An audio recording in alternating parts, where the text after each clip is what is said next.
निद्रा, तंद्रा, आलस्य, विक्षेप, संशय, ये जिसके जीवन में अधिकायत है उसका सर्वनाश निश्चित हो जाता है। साधना का नींद पर काबू पाओ, निद्रा के अधीन मत हो, ये बहुत बड़ी शत्रु है, ये भजन का नाश करने वाली है।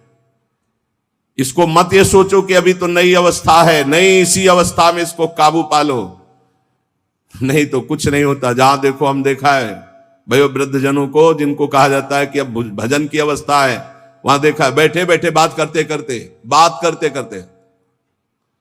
जब देखो तब ऐसे मुंह बगाड़ दिए, लाल टपक रही, जब देखो, देखा हमने। क्योंकि हृदय मलिन है तो तमोगुण का ही राज्य रहेगा, सतोगुण थोड़ी आ जाएगा। यौवन अवस्था में निद्रा को शासन में ले ले, ए विजयी या अभ्यास विजयी कर देता है। निद्रा, तंद्रा, ना नींद है ना जागृत अवस्था है, बेशुद्ध अवस्था सी रहती है। आलस्य, किसी भी सत्कार्य के लिए अंदर उत्साह न रहना। विक्षेप, बार बार भोगों का आकर्षण होना। संशय, ये बातें बिल्कुल साधक के जीवन में नहीं होनी।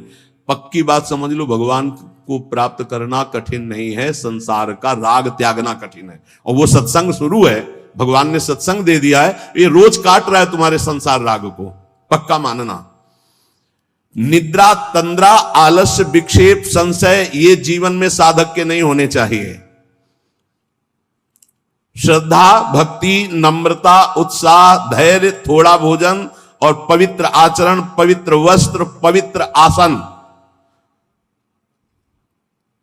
कल एक उपासक प्रश्न कर रहे थे कि आसनों का भगवत प्राप्ति में कितना योग है। बहुत ज्यादा योग है, पर सिद्धासन और पद्मासन में बैठने की वो भूल न करे जिसका ब्रह्मचर्य ठीक नहीं है। भूल न करे, नहीं शरीर पीड़ा और रोग से ग्रसित हो जाएगा। ये वायु को संशोधित करके, चर्बी को भस्म करके, शरीर को शांत करके और मन को एकाग्र करके, प्राणों को सूक्ष्म करके भगवत प्राप्ति कराने में बहुत ही सहयोगी आसन है पद्मासन और सिद्धासन। लेकिन उसके पहले ब्रह्मचर्य का नियम नहीं, तो इन आसनों पे बैठने की भूल न करे। गृहस्थ सुखासन पर बैठे, पलथी अलथी पलथी मार करके ऐसे आराम से सुखासन पर अभ्यास करे, 30 मिनट, 40 मिनट, 48 मिनट शांत भाव से मंत्राकार वृत्ति करने का, ये सब सही है।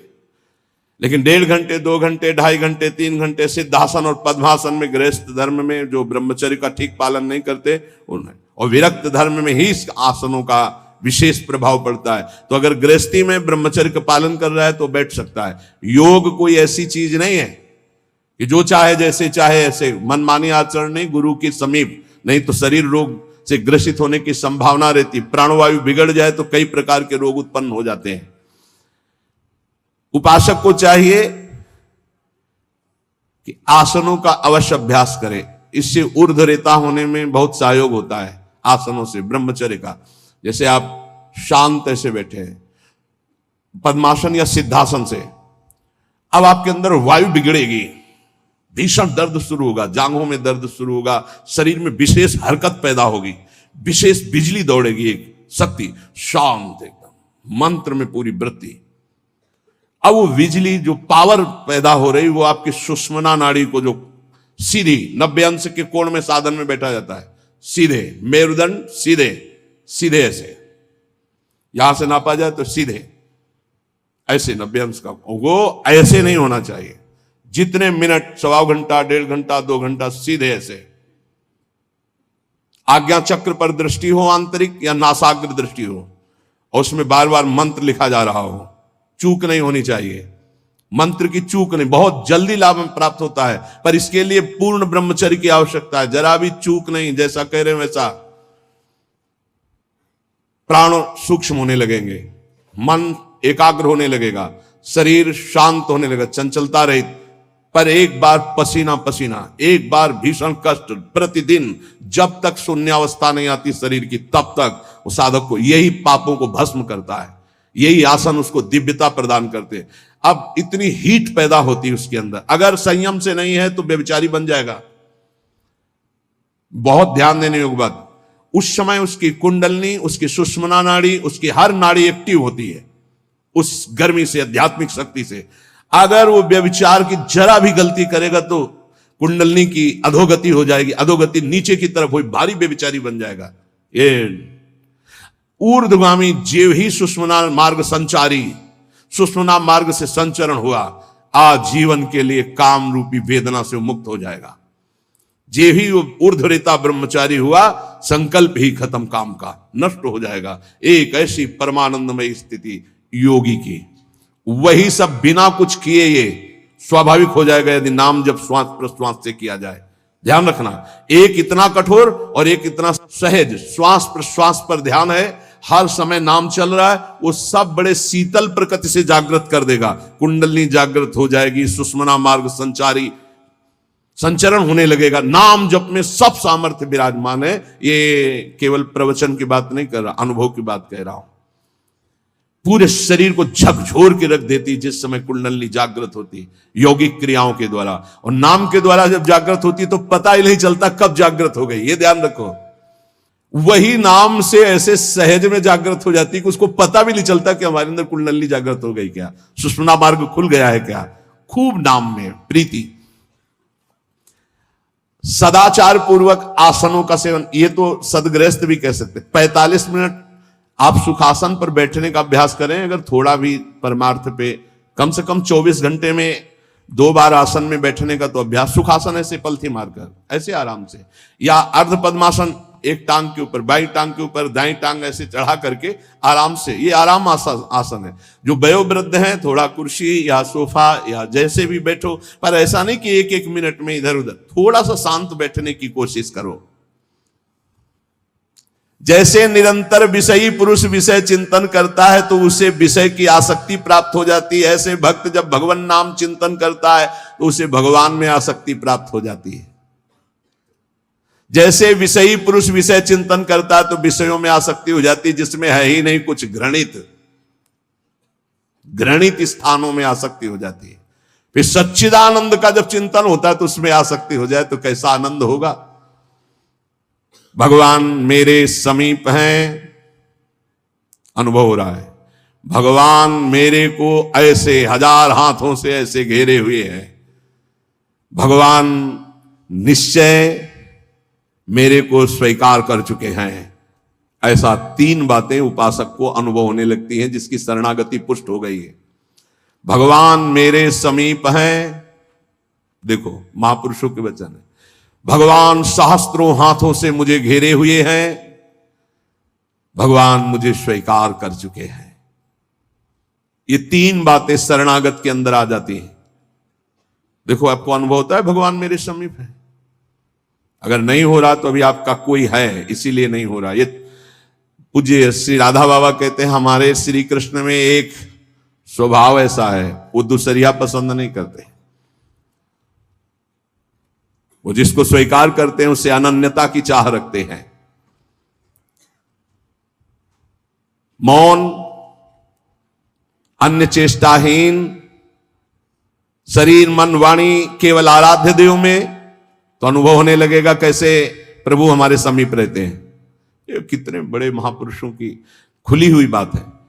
भगवान मेरे समीप हैं, भगवान मुझे शास्त्रों भुजाओं से ढके हुए हैं, मेरी रक्षा कर रहे हैं, भगवान मुझे स्वीकार कर चुके हैं, ऐसा शरणागत को अनुभव होता है। आपको यदि अनुभव नहीं हो रहा तो मौन, सारी चेष्टाएं भगवान के लिए, शरीर मन और वाणी प्रभु के चरणों में समर्पित, तो आपको अनुभव होगा प्रभु मेरे समीप है। अनुभव होता है हर उपासक को।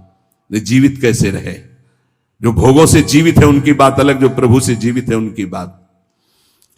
कोई सोच सकता है ये तो विरक्त कर सकता है, गृहस्थ कैसे कर सकता है, तो बोले गृहस्थ संबंधी जितने कार्य वो सब प्रभु को अर्पित करो, नियम से भजन का समय रखो। इतने समय ठाकुर सेवा, इतने समय पाठ, इतने समय भजन, इतने समय ड्यूटी, इतने समय अपने कार्य, समय से सब कार्य, सांसारिक कार्यों को भी समय से करो और भगवद अर्पित करो। जब तक दूसरों से क्रोध करते हो, द्वेष करते हो, कपट रखते हो, स्वार्थ भरा व्यवहार करते हो, अभिमान भरी वाणी बोलते हो और लोक में दूसरों की निंदा करते हो, तब तक हृदय में विद्यमान भगवान होने पर भी तुम ये अनुभव नहीं कर सकते कि वो मेरे समीप हैं। बहुत अमृत में वचन है, पता नहीं आपको कैसे लग रहे हो। बिल्कुल अंदर का ऑपरेशन है। जब तक दूसरों से क्रोध करते हो, द्वेष करते हो, कपट भरा व्यवहार करते हो, स्वार्थ रखते हो, अभिमान भरी बात बोलते हो, दूसरों की निंदा करते हो, तो हृदय में विद्यमान रहने पर भी भगवान का अनुभव नहीं कर सकते कि वो मेरे समीप है। ब्रह्मचर्य में जीवन परम पुरुषार्थमय जीवन होता है। ब्रह्मचर्य ही ब्रह्म की प्राप्ति का मुख्य हेतु होता है। ये मुख्य हेतु होता है। मान लो जिसके त्यागने में इतना सुख हो, उसको रोकने में कितना सुख होगा। मान लो ये डॉक्टरों की ये बात हमारी समझ में नहीं आती जो ये कहते हैं कि ऐसा करना ठीक है। हमको उन लोगों की बात समझ में नहीं आती जो कहते हैं सर्वनाश का खेल खेलो और तुम स्वस्थ रहोगे। भगवान ऐसों की बुद्धि को बचाएं। जो प्रमाण देना चाहिए कि हमारी नई पीढ़ी, हमारी नई समाज कैसे संयम में रहकर ऊपर उठती है। कोई भी घड़े में छेद कर दो भर जाए, ऐसा कैसे हो सकता है। चलनी में गैया दुहे, दोष दैव को दे, हरि गुरु कहो न माने। कैसा कलयुग बढ़ गया है कि प्रमाण दिया जाता है सीरियल नौटंकी नाटकों से और डॉक्टरों से। कैसी बुद्धि भ्रष्ट हो गई है उपदेश देने वालों की। धर्म शास्त्रों की अवहेलना करके ऐसे उपदेश देने वालों को नरक की गति प्राप्त होगी, कोई भी हो। क्यों? क्योंकि वो जब ऐसा उपदेश कर रहा है तो स्वयं उसकी ऐसी धारणा है। और व्यभिचारी की गति कभी शुभ नहीं हो सकती। व्यसनी धन शुभ गति व्यभिचारी कभी नहीं हो सकती। शास्त्र मर्यादा का नाश करने वाले ऐसे लोग प्रमाण देते हैं नाटकों, नौटंकी और फिल्मों का कि ऐसा करना उस फिल्म में कहा गया, ऐसा करना उस डॉक्टर क्या है? शरीर संबंधी अंगों का ज्ञान रखने वाला है, ना कि वो परमार्थ विजयी योद्धा है।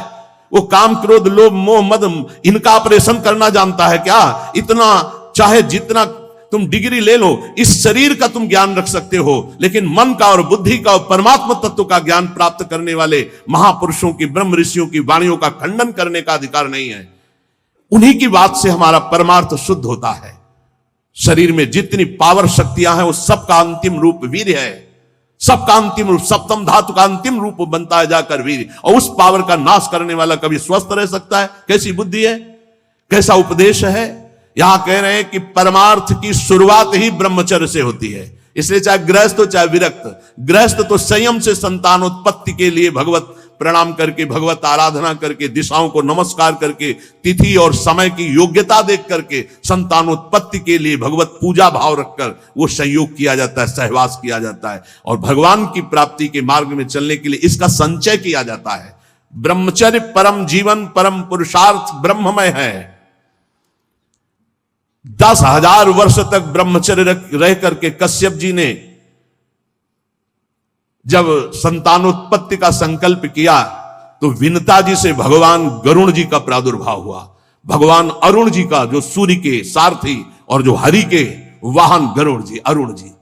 फिर 1000 वर्ष तक रहकर तो भगवान वासुकी, भगवान शेष, अनंत फणधारी, इनका जब जब वो सहवास करते तो हजारों वर्ष ब्रह्मचर्य रह के तो बलिष्ठ देवता, बलिष्ठ दैत्य सब उन्हीं से प्रकाशित हुए, कश्यप जी से। ब्रह्मचर्य पूर्वक जीवन कई वर्ष व्यतीत करके नाम जप करते हुए फिर संतान, तो चाहे बालिका हो चाहे बालक, वो जगत मंगल करने वाला हो गए, पशुओं जैसे आचरण से नहीं। ब्रह्मचर्य जिसका ठीक है वही, चाहे गृहस्थ हो चाहे विरक्त, वही परमार्थ पर विजयी हुआ है आज तक। सद्भाषण, सद्विचार, सद्भावना, न्याय निष्ठा, आडंबर पाखंड का त्याग, वही जाकर के धर्मात्मा महात्मा बनता है। इसलिए भक्त को चाहिए कि ब्रह्मचर्य पर विशेष ध्यान दे और रात्रि के सोने के समय ज्यादा सावधान रहे। उस समय वेदना काम की जरूर जागृत होती है। उस समय जरूर ध्यानस्थ रहे, कीर्तन परायण रहे, नाम जप करते हुए शयन करे और शेष भाग रात्रि का भजन में व्यतीत करे। मध्य भाग शयन के लिए, शेष भाग प्रारंभ भजन और उठने के समय भजन। अब आप लोगों की तो दिनचर्या ऐसा है कि अर्धरात्रि से शुरू हो जाती, शेष भाग आने ही नहीं पा। ये जो ब्रह्म मुहूर्त समय कहा जा रहा है, इस समय तो सत्संग हो रहा है आपका। कितना सौभाग्य है कि आप उठना चाहो या ना उठना चाहो, आपकी दिनचर्या ऐसी कि आपको अगर 2:30-3 बजे नहीं उठोगे तो आप अपनी दिनचर्या नहीं कर पाओगे। कितना सौभाग्य कि श्री जी ने ऐसे हमको विवश करके साधन में लगा दिया है। विवश ना चाहे तो भी उपस्थित होना पड़ेगा। जो जबान का खूब लोभी है, भोजन का स्वाद लेने वाला, वो तमोगुणी स्वभाव का हो जाता है, वो कभी जनेंद्री पर विजय प्राप्त नहीं कर सकता, कभी ब्रह्मचारी नहीं हो सकता। लेकिन ये बात जितेंद्रीय महापुरुषों में परीक्षा नहीं की जा सकती। संध्या के समय भोजन करने से भजन में अरुचि पैदा हो जाती, इसलिए संध्या के समय कभी भोजन न करे। भोजन के समय नाम जप जरूर करे, क्योंकि एक एक कवल में जितना बार नाम जप करोगे शरीर में रस जाएगा, वो रस आपको भजन में बढ़ाएगा। टीवी चला के भोजन न पावे, क्योंकि टीवी का दृश्य देख के चिंतन करते हुए भोजन पाओगे तो टीवी में चल रहा है वही तुम्हारे चिंतन में चलेगा, तुम्हें परमार्थ से रहित कर देगा। अगर बहुते कुछ देखने सुनने की आदत है तो उस समय संतों के पावन चरित्रों की चर्चा सुनो, कोई कथा चलाओ, कथा सुनते हुए भोजन पाओ। अगर एकाग्रता पूर्वक भजन करने की रुचि नहीं जागृत हुई तो सत्संग सुनो, संतों के चरित्र सुनो, बड़ा प्रभाव पड़ता है। संतों की छवियां सामने रखनी चाहिए जहां भोजन पाने का हो, कुछ सदुपदेश सामने रखने चाहिए। अपने यहां तो बड़ा मंगलमय है, राधा राधा ऐसा नाम चलता रहता है। एक दिन सबके बीच में पाया, बड़ा सुख मिला कि नाम चलता रहता है, आप लोगों के कान में नाम गूंज रहा है। भोजन के पहले हाथ और पैर अच्छे से धो लेना चाहिए।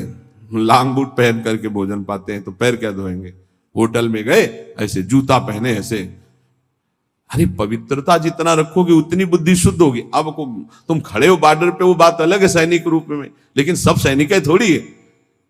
भोजन पहले कैसे पाते थे हम आपको कैसे बताएं, आप हंसोगे गांव की बात सुन करके।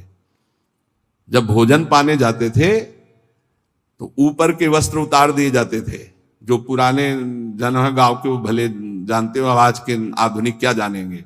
नीचे धोती कांच, पैर हाथ धो के कुल्ला करके, पाटा लकड़ी का उसको धो करके, नीचे ऐसे चौका लगा हुआ है, फिर आते थे। स्टील के पात्र प्रयोग नहीं हो सकते रसोई में या कहीं भी नहीं, कांसे के फूल के ऐसे पात्र होते। जब प्रसाद ऐसे भोग सामने आता तो फिर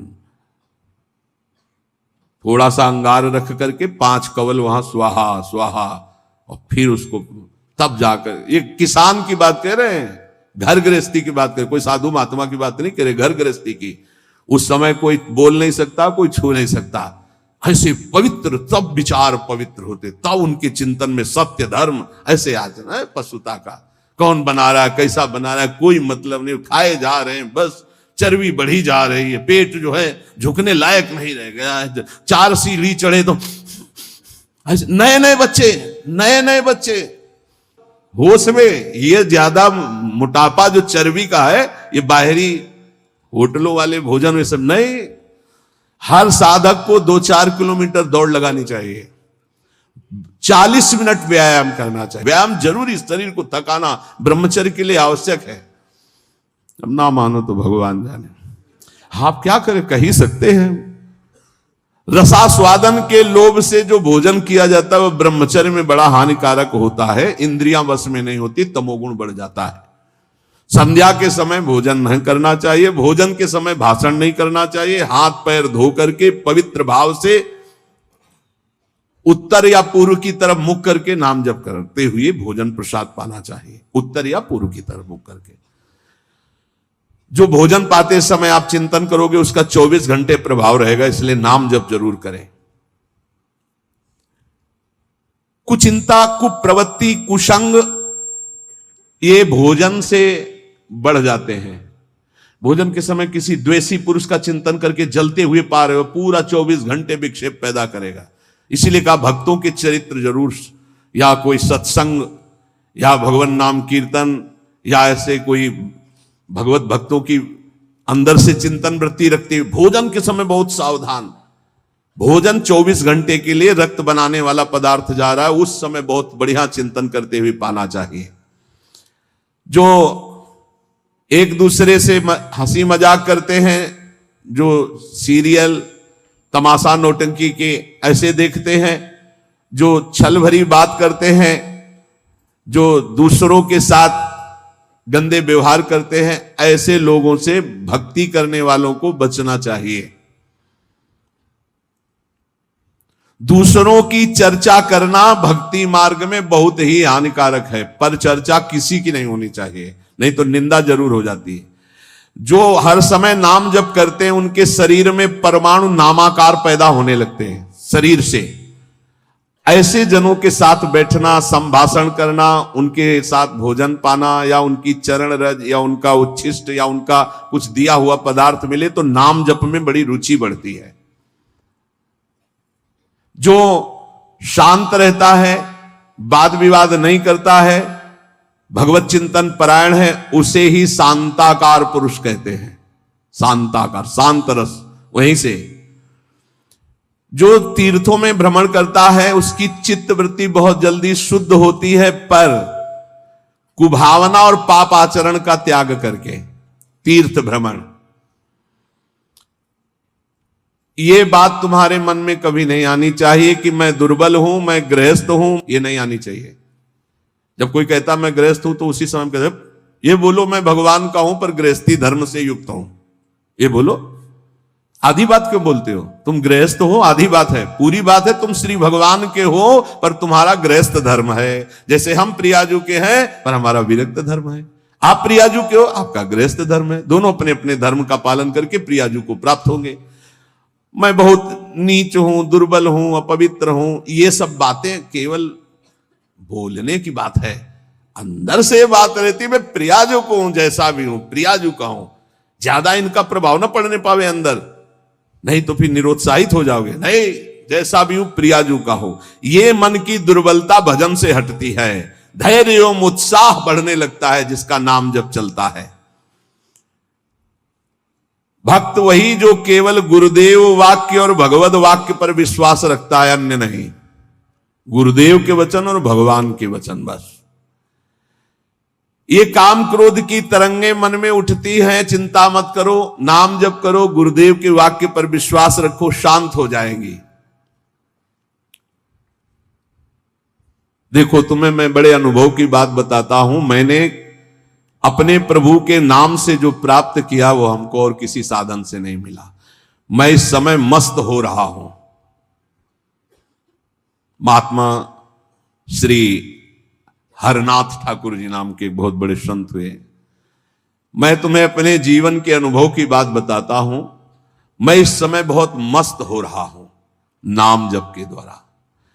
कभी भी मैंने सूचि और असुचि का विचार नहीं आने दिया। सूचि माने होता पवित्रता, असुचि माने होता अपवित्रता, कि अपवित्र हूं कि पवित्र हूं इसका विचार नहीं आने दिया। हर समय नाम जप चलता रहा है। तुम्हें सच्ची बतावें, यहां ना कुछ पवित्र है ना अपवित्र है। देखो कैसा मन का नाटक है। ऊपर से नहा लिया, हम समझ रहे पवित्र है, और यही मल भरा हुआ है। यही एक बस चावल भर चमड़ी का ढक्कन है ढका हुआ, नहीं तो यहां मलाशय मूत्राशय सब यही है। भला क्या पवित्र हो गया? ऊपर से पानी डाल ली, रेशम के थैले में बिष्ठा भर लियो और ऊपर से उसको नहा दो तो पवित्र हो जाएगा क्या? अगर तुम्हें पता है कि इसमें बिष्ठा भरा है, छुओगे उसे और इसमें भरा है।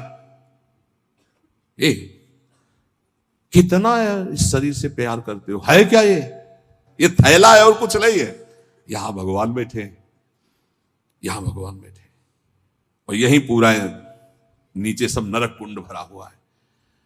भगवान से हमारा कोई संबंध है? जिनकी हम खोज कर रहे हैं, कभी स्त्री में, कभी पुत्र में, कभी परिवार में, कभी मित्र में, हम उन्हीं की खोज कर उसी प्यारे से प्यार करना चाहते, पर समझ नहीं पाते इन शरीरों की आड़ में वो बैठा है, शरीरों से प्यार कर बैठते, और वो जो बैठा है उससे कोई मतलब नहीं रह जाता। इसलिए हर बार खाली हाथ हो जाते हैं। इस बार गुरु कृपा से पता चला कि शरीरों से नहीं, शरीरों के अंदर बैठे हुए परमात्मा से प्यार करना है। देखो बहुत बड़े महापुरुष के अनुभव हैं। सर्वदा मैंने अपने इष्ट का नाम जप किया है, उससे मैं मस्त हो गया हूं। भला कौन अपने अनुभव ऐसे बताता है? संत ही कृपा करके बताते हैं। कभी भी मैंने सूची असुचि का विचार नहीं किया, क्योंकि ये कभी पवित्र हो ही नहीं सकता। और दूसरी बात, मैं कभी अपवित्र हो ही नहीं सकता। दूसरी बात स्वरूप में है, और पहली बात शरीर में है। ये कभी पवित्र हो ही नहीं सकता, और मैं कभी अपवित्र हो नहीं सकता। ईश्वर अंश, जीव अविनाशी, चेतन, अमल, मल रहित, ये मल युक्त, जड़, मलयुक्त, विनाशी, परिवर्तनशील, ये कभी पवित्र नहीं हो सकता। मैं कभी अपवित्र नहीं हो सकता। इसलिए चिंता की बात नहीं, हर समय राधा राधा राधा राधा। मैंने इस नाम से वो सुचितम स्थिति प्राप्त कर ली है। सुचितम माने परम पवित्र स्थिति, जिसको मैं वाणी से नहीं बता सकता। मैं इस नाम से एक स्थिति प्राप्त की है जो शयन में, स्वप्न में और जागृत में मुझे हर समय डुबोए रहती है। पकड़ना, महापुरुषों की बात पकड़ना। ये राधा नाम नाम ही नहीं है, ये महामहिम परा मंत्र है, परा विद्या है। ये नाम ही तंत्र का सार है, ये नाम ही मंत्र का सार है, ये नाम ही ईश्वर श्री कृष्ण का सार है। राधा नाम वेद मंत्र और यंत्र तंत्र में सब सार को सार, ताते श्री सुख प्रगट कियो नहीं, जान सार को सार। परम धन राधा नाम आधार। इस राधा नाम से बढ़कर के और कुछ भी नहीं है। श्री कृष्ण भी इसी नाम का जप करते हैं और श्री कृष्ण ही इनको गुरु मानते हैं। किनको? जिनका नाम राधा है। पी को नाचन सिखवत प्यारी। कई ऐसी, स्वामी हरिदास जी महाराज ने पद लिखे, कई ऐसे महापुरुष। 16 चौको 64, 4 गुना परम प्रवीण प्यारी जो लालजू से। 16 कला श्री लालजू, तो 64 कला परम प्रवीण श्री प्यारी जो। इस नाम के उच्चारण से भवरोग निवारण हो जाए तो साधारण बात है। दैहिक व्याधियों की तो पूछना ही क्या है। कोई भी चिंता तुम्हारा स्पर्श नहीं कर सकती, कोई भी बाधा स्पर्श नहीं कर सकती जिसकी जिह्वा पे राधा नाम है। मेरी बात मान जाओ, नामोच्चारण करो, सारा संसार तुम्हारा ही हो जाएगा। तुम देखोगे सारा संसार तुम्हें प्यार करेगा। तुम चिदानंद रस में मगन रहोगे, निरानंद की छाया भी नहीं छू सकती तुम्हें। आदि भौतिक, आदि दैविक, आध्यात्मिक कोई भी भय नहीं रहेगा। सभी भयभीत होकर भाग खड़े होंगे। सदा के लिए तुम निर्भय और निश्चिंत हो जाओगे। इसलिए मेरी बात मान लो, नाम लो। नाम जीव का एकमात्र कर्तव्य उद्देश्य नाम। नाम भूल जाने पर इंद्र का इंद्रत्व भी नरक के समान लगने लगेगा यदि नाम जप करोगे तो। क्या है इंद्र के इंद्रत्व में? एक भारी स्वप्न है, अच्छा बस, जगो तो कुछ नहीं। देखो, नाम भूलने से माया के दास बन जाओगे और नाम चलने पर जीवन मुक्त हो जाओगे।